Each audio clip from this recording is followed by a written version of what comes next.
parfois avoir la tentation de laisser partir l'imaginaire tellement loin qu'il resterait dans le virtuel, Michel, parfois?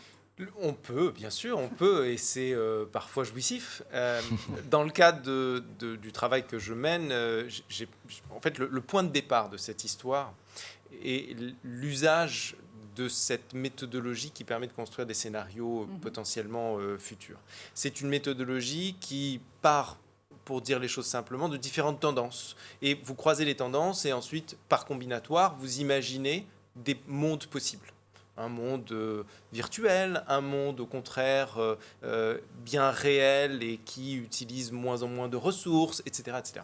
Et donc, en partant de ce constat-là, très vite, je me suis dit, d'abord, j'ai très envie d'écrire sur ces mondes-là. C'est ce que j'ai commencé à faire. Donc, je me suis mis un peu dans la peau d'un chercheur en prospective qui, dans son université à Oxford, là où d'ailleurs on enseigne le scénario planning, qui est cette pratique de la construction des scénarios, va commencer à travailler sur ces différents scénarios. Et tout d'un coup, au fur et à mesure aussi de mes travaux avec des entreprises, des échanges, est venue cette idée simple que l'IA pouvait aider à faire de la combinatoire et à créer des scénarios, ou en tout cas à aider à créer ces scénarios. Donc j'ai voulu injecter cette idée-là dans l'écriture.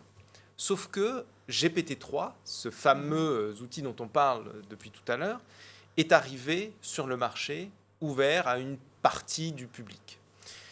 Et donc j'ai commencé à utiliser l'outil. Et je me suis rendu compte que en réalité, la fiction que j'écrivais était en train de rejoindre la réalité, qui est très souvent le cas quand on fait de la prospective d'ailleurs. Et je me suis dit, mais en fait, je vais non seulement utiliser l'outil pour continuer ma rédaction, mais en plus, je vais injecter cette idée à l'intérieur de cette histoire.